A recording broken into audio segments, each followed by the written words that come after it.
오늘 나누실 하나님 말씀은 고린도전서 3장 16절에서 17절 두 구절인데요. 우리 함께 봉독하면 좋겠습니다. 고린도전서 3장 16절 17절 말씀입니다.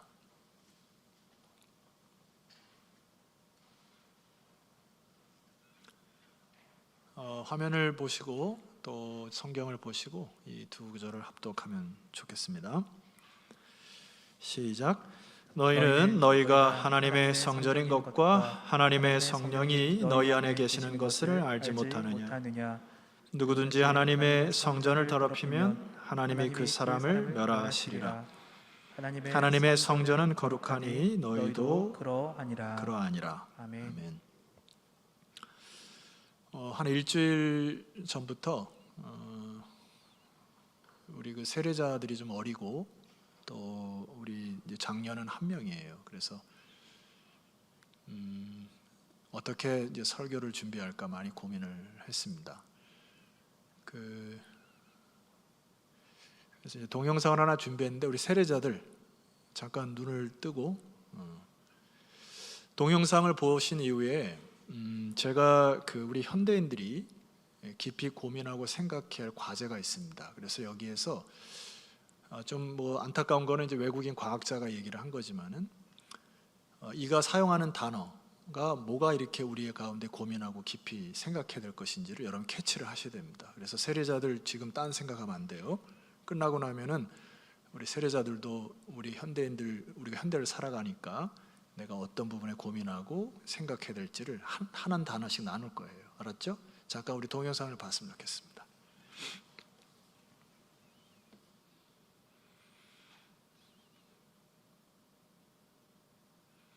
Mind is just cluttered with junk. If you pay attention to that stuff, even if you're sound of mind and body, it will eventually drive you insane. Your brain will get destroyed.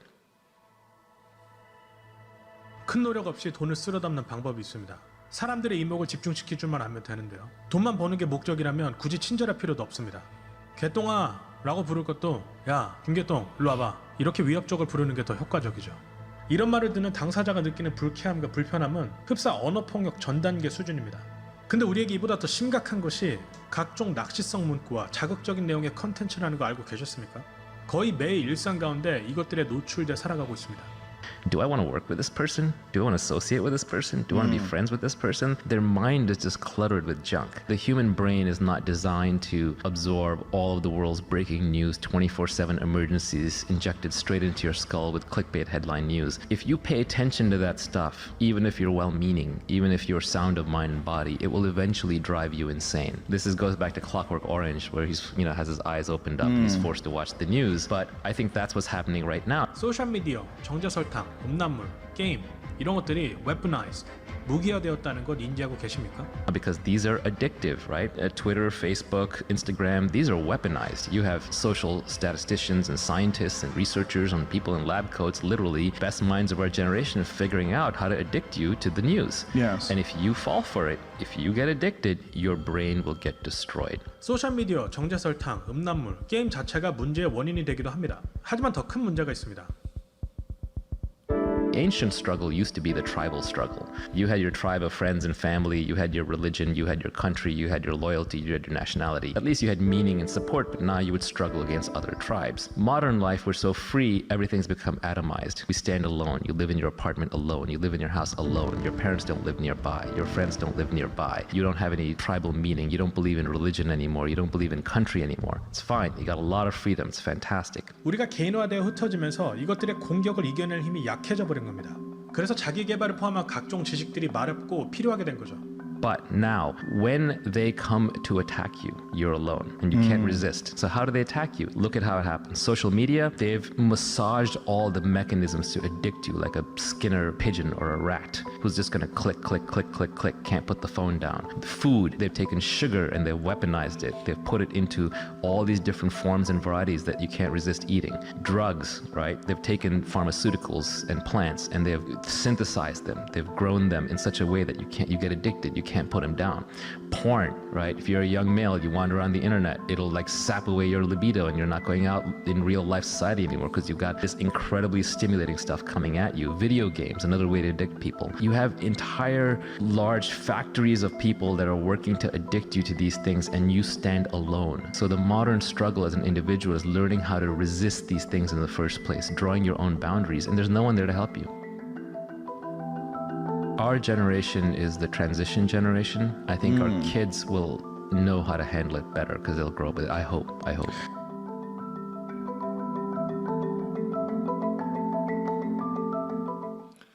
아마 많은 단어들이 이게 스쳐갔을 거예요. 약속했듯이 우리 두 사람씩 짝져서 지금 우리 현대인들이 겪고 있는 가장 큰 문제점이 무엇인지 한 단어 정도를 서로 잠깐 나누는 시간 가질게요. 세례자도 앞 둘 뒤에 우리 연우 이거 목도리 좀 벗고. 자, 우리 서로 회중들도 잠깐 나누셔야 됩니다.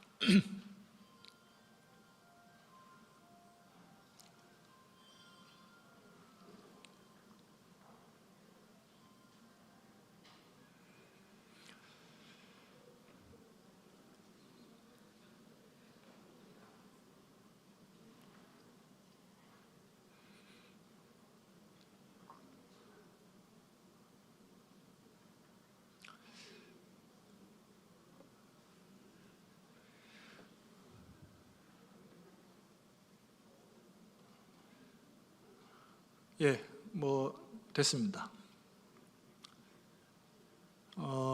제가 이제 그 설교 시간에 여러분을 좀 나누라고 하는 이유가 있어요. 그거는 어느 순간 우리가 하나님의 말씀을 받을 때도 굉장히 타성에 적게 되는 경우가 있고, 우리가 생각하지 않고 자꾸 뭔가를 그냥 이렇게 무분별하게 막 받아들이는 세상이 되다 보니까, 자, 제가 여기 이 몇 가지 단어들을 좀 적어봤는데, 파괴라는 단어 들어봤죠? 파괴, 혼자됨, 외로움, 쓰레기. 이게 무서운 게, 우리가 이 인터넷이나 이런 걸 하면서 나도 모르게 서서히 뇌가 파괴되어 가는 것들을 모르고 있는 세대예요. 우리 세례자 연령대 아이들이. 그리고 어른들은 각종 음란물이나 심지어는 이제 음식에 있어서도 설탕이나 이런 것에 중독되는 현상 속에 우리 현대인들이 살아가고 있단 말입니다. 제가 질문하려는 게 이거예요. 서서히 중독되고 파괴되어지는 이 세상 속에서 우리가 이것을 이길 수 있냐 말입니다. 인간의 의지로 이길 수 없어요. 그래서 제가 오늘 우리 세례자들과 함께 출발점을 새롭게 하는 것이 필요하다는 이야기를 하고 싶어요. 아마 우리 여기 연우야, 오늘 많이 피곤했지? 도윤이 오늘 괜찮았어? 민찬이 괜찮았어? 연숙 성도님 괜찮았어요? 이 세례를 받는 이유가 뭐냐 이거예요. 내가 여기 세례자로 앉아있는 이유가 뭐냐, 이거는 출발을 새롭게 해야 된다는 겁니다. 자, 16절 말씀 우리 크게 다시 한번 선포해 봐야 됩니다. 시작. 너희는 너희가 하나님의 성전인 것과 하나님의 성령이 너희 안에 계시는 것을 알지 못하느냐. 자, 우리 그리스도인들은 출발이 다르다는 것을 알아야 돼요. 내 안에 성령이 계셔서 이런 수많은 유혹과 중독들을 이길 수 있는 힘이 내 안에 있음을 믿습니까? 세례를 받는다고 하는 의미는 이미 내 안에 성령께서 좌정하셨다는 것을 믿는 믿음의 출발점입니다. 그래서 우리 신앙인들은 내 의지로 이런 중독들을 이길 수 없음을 고백하는 거예요. 하나님의 영의 감동됨으로 이걸 이길 수 있다 선포하는 겁니다. 자, 성령의 사역이 화면을 통해 보시면 고린도서 12장 1절에 성령의 가장 중요한 사역이 있습니다. 화면에 보세요. 우리 세례자들 세례자만 읽을 거예요. 특별히 우리 세례자만 읽을 거니까 한번 읽어보세요. 시작.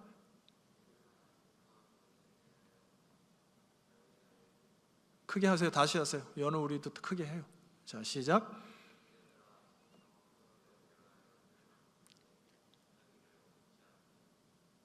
네, 내가 도와줄게요. 네, 2절부터 같이 읽읍시다. 시작.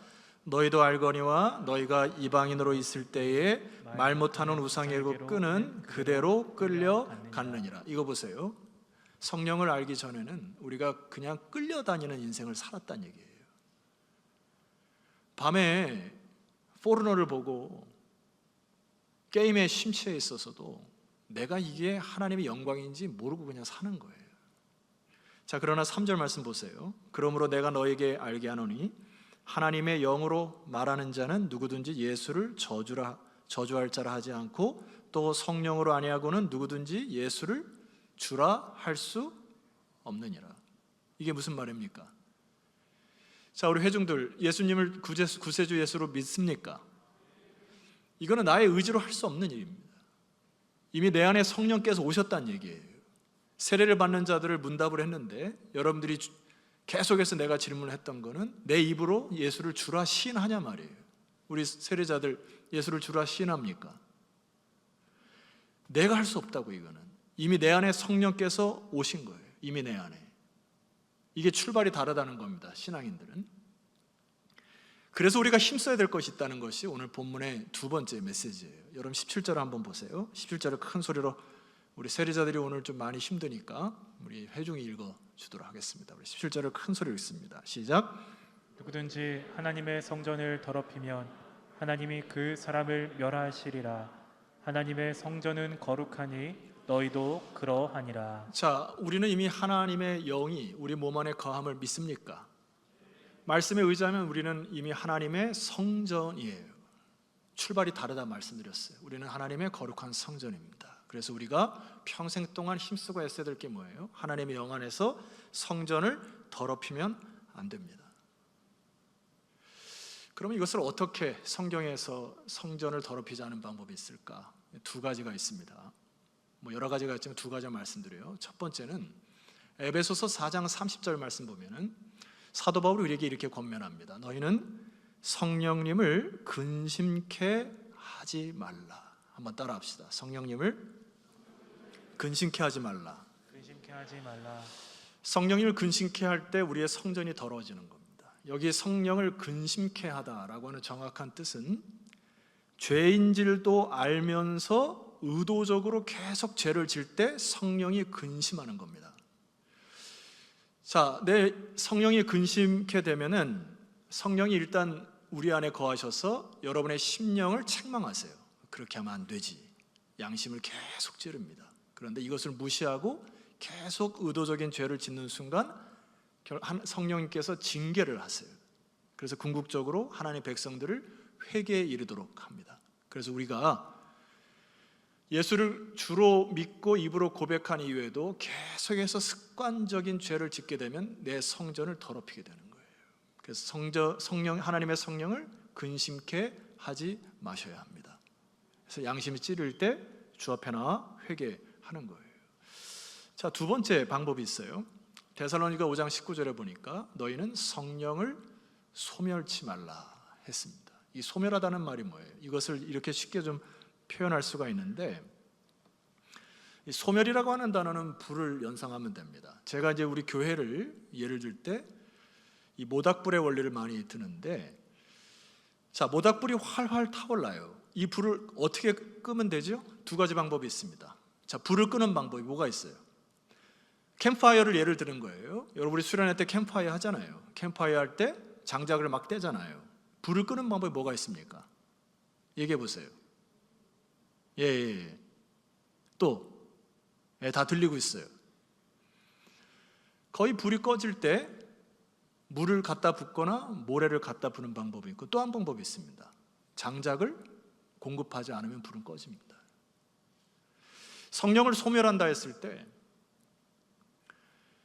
우리 안에 성령께서 오시면 나도 모르게 속에서 이렇게 서로 사랑하게끔 만들고, 하나님을 찬양하게끔 만들고, 봉사하게끔 만들고, 헌신하게 만들고, 이게 성령의 불이거든요. 성령 우리 안에 오시면 가만히 있지 못하게 합니다. 다른 사람을 막 사랑하게 되고, 나의 자아를 절제하게 되고, 막 이렇게 뜨겁게 만드신단 말이에요. 근데 이것을 소멸치 말라는 말이 뭐예요? 우리 안에 끊임없는, 아까 처음에 봤던 중독적인 현상들이 계속해서 여러분을 때릴 때 마치 모래처럼, 물처럼 여러분들의 삶이 중독 성향을 갖고 있으면서 그것에 계속 노출될 때 서서히 불이 꺼지는 거예요. 성령을 소멸치 말라. 내 안에 하나님의 나라와 열망의 뜨거운 이것들을 꺼트리는 것들을 조심해라, 이겁니다. 그럼 여러분, 어떻게 다시 성령의 군부를 떼울 수 있을까요? 두 가지 방법이죠. 첫 번째는 장작을 계속 갖다 붓는 거고, 꺼질 줄 되면 뭐 해야 됩니까? 기름을 갖다 붓거나 부채질을 막 해서 불을 떼우는 겁니다. 오늘 제가 여러분들 이 말씀을 준비하기 전에 밑에서도 기도를 했어요. 세례자를 위해서. 하나님, 저 자신도 성령의 뜨거움으로 이들에게 말씀을 전하게 하옵시고, 여기는 회중들도 성령의 군불이 떼어지게 하옵시고, 말씀의 장작은 이와 같아요. 끊임없는 말씀 묵상과 기도를 통하여 여러분들이 연료를 계속 공급해 주는 방법밖에 없습니다. 성령을 충만하게 하는 거. 그리고 옆에서 기름을 붓거나 바람을 막 부쳐질어서 뜨겁게 하는 건 뭐가 있을까요? 주 안에서 함께 교제하고 나누고 사역하고 할 때 불이 막 지펴지는 거예요. 오늘 여러분들 피곤한 몸을 이끌고 우리 세례자를 위해서 우리 어른들이 많이 오셨어요. 이들이 왜 왔을까요? 1차적으로는 우리 세례자를 축복하기 왔지만은 두 번째 목적이 있어요. 성령의 불을 떼우시러 온 거 아닙니까? 하나님의 은혜를. 교회가 바로 이렇게 성령의 군불을 떼셔야죠. 모이기를 왜 힘써야 됩니까? 모닥불의 원리라고 말씀드렸잖아요. 같이 모여서 기도하고 찬송할 때 불이 타오르는 거예요. 성령의 불이 타올라 교회가 교회됨을 믿으십니까? 모이기를 힘쓰셔야죠. 만약에 오늘 이 밤에 저 2층까지 꽉 차서 300명이 이 4명을 향하여 막 집중해서 기도하고 찬송해 보세요. 얼마나 뜨거울까요, 감격이. 이게 교회입니다. 자, 여러분, 제가 많은 말씀을 안 드리고, 제가 일평생 이제 많은 사람들을 만나고 우리 교인들을 제외하고 여러분에게 소개하고 싶은 사람 딱 3사람이 있어요. 물론 이제 여러 가지 많은 사람이 있지만, 제가 지난교에서 사역을 할 때 나라는 시를 적은 송명희 시인 혹시 아시나요? 그분을 제가 이제 직접 이렇게 모시면서 대화를 좀 나눠보니까 참 이분을 만나는데 제가 아직도 잊을 수 없는 거는, 태어나면서부터 뇌성마비로 태어나셨는데요, 얼굴이 그렇게 해맑을 수가 없습니다. 이분이 쓴 시 중에 하나가, 사진을 잠깐 보여주시면 저분인데요, 조금 클로즈업 할 수가 있습니까? 네, 없으면 그냥 놔두시고. 시가, 짧은 시가 이게 있어요. 나 하나만 있더라도 세상을 지으신 주, 나 하나가 죄를 짓더라도 십자가에 죽으신 주, 나 하나가 있더라도 천국을 마련하신 주. 이게 시입니다. 처음부터 뇌성마비로 태어났던 이 여인이 예수를 그리스도로 영접한 이후에 그 누구보다도 밝고 환하게 시인으로 이 세상을 살아가요. 성령만이 가능하다는 이야기죠. 두 번째 사람을 소개시켜 드리려고 합니다. 이분도 제가 개인적으로 만난 분인데, 정근모 박사라는 분이에요. 이력을 말씀드리면 좀 놀라실 것 같아요. 우리나라에서 그때 당시에 가장 유명했던 경기 중고등학교를 수석으로 입학을 했고 졸업을 합니다. 고등학교를, 우리 세례자 놀라지 마세요, 4개월 다니고 서울대학교에 차석으로 입학을 합니다. 고등학교 4개월. IQ가 150입니다. 24살에 미국 플로리다 대학교에서 박사학위를 받고요, 꼬마 교수라는 별명을 얻습니다. 그리고 한국과학기술원을 설립해서 원자력의 우리나라의 최고 1인자로 우뚝 선 이 사람에게 큰 시련이 오죠. 그의 아들이 신부전증을 걸려서 이제 사경을 헤매는 단계까지 옵니다. 그래서 그렇게 교만했던 이 사람이 아들의 병 앞에서 하나님을 찾게 돼요. 그리고 이분의 그 간증문에 보게 되면은 보이지 않은 손을 자기는 느꼈다. 하나님께서 나에게 역사하셔서 하나님의 그 따뜻한 품을 이제 만나게 됩니다. 그의 간증문 가운데 몇 개를 좀 소개시켜 드릴게요. 내가 너를 얼마나 사랑하는 줄 아느냐. 하나님께서 정근모 박사에게 얘기하는 거예요. 작은 십자가를 지고 가는 네 아들에 대해 감사해 본 적이 있느냐. 네가 지금껏 큰 짐으로 생각해왔던 내 아들을 통해서 너와 네 가족이 구원받지 않았느냐 라는 어떤 세미한 음성을 듣습니다. 그리고 주님을 인격적으로 만나요. 아들이 이제 36살에 이제 병을 신음을 하다가 이제 하나님의 부르심을 받습니다. 아들도 하나님의 자녀가 됐는데 이 아들이 마지막 그 내뱉은 말들이 이런 게 있어요. 아빠, 혹시 제가 죽더라도 절대로 슬퍼하지 마세요. 왜냐고요? 저는 이 세상의 고통과 슬픔을 많이 겪었어요. 이런 고통을 졸업하고 하나님의 학교에 입학하면 얼마나 좋겠어요. 그것은 투석도 필요 없고 수술도 필요 없어요. 기쁨의 찬송을 부르는 낙원이에요. 전 참 행복한 사람이었어요. 좋은 부모님을 주신 하나님께 감사해요. 그리고 참 제가 죽으면은 절대로 울지 마세요. 오히려 축복 기도를 해주세요. 하나님의 나라에 가게 됐으니까요. 이게 마지막 아들의 고백이었고, 아빠, 저기 천사가 와 있어요. 아빠의 등 뒤에 말이에요. 아빠는 안 보이세요? 그래서 기쁨 속에 하나님 품에 안기는 아들을 보고 이분이 완전히 하나님 앞에 돌아섭니다. 그리고 간증문에 이런 게 있어요. 아들아, 너는 그 작은 십자가를 평생 지고 다녔지. 그 십자가 때문에 얼마나 많은 사람들이 예수님을 믿고 명생을 얻었는지 셀 수가 없단다. 아마 너도 그 숫자가 큰 것에 놀랄 것이다. 큰아빠도 믿게 됐고 큰 고모도 믿게 됐고 너의 외가 모두가 이제 예수를 믿게 된 것은 너의 십자가 때문이다. 그 십자가는 작지만 무겁고 크단다. 내 주위 많은 분들이 그 십자가가 때문에 예수님을 알게 되었지. 많은 분들이 성령의 감동을 받았고 너를 알게 되었고 그 작은 십자가를 통해서 예수님을 만나게 된 것이다. 태어날 때부터 참 원망과 불평 속에 살아가신 한 여인이 주님을 만난 이후에 감사로 그의 인생을 원망에서 행복으로 삽니다. 누구나 부러워할 만한 이 수제가 이 사람이 쓴 책이 이것이거든요. 나는 위대한 과학자보다 신실한 크리스천이고 싶다. 세상에 떵떵거리고 살 수 있었어요. 그러나 유진 피터슨이 이런 얘기를 합니다. 성령 충만이란 뭘까? 여러분, 왜 공부를 왜 떼셔야 됩니까? 우리가 왜 모여서 기도해야 되고 왜 찬송합니까? 도대체 성령 충만이라는 게 뭐예요? 여러분 세례를 받은 이후에 여러분은 성령 충만하셔야 되죠. 성령의 불을 떼셔야 된다고. 왜요? 유진 피터슨이 그의 글에 이런 얘기를 합니다. 성령 충만이란 진정한 자아를 찾는 것이다. 내가 왜 살아가야 되는지, 내가 왜 공부를 해야 되는지, 내가 왜 돈을 벌어야 되는지 의미를 깨닫고 진정한 자아를 회복하여 거룩한 삶을 살아가는 것을 성령 충만이라 얘기해요. 이것은 누구도 예외가 없습니다.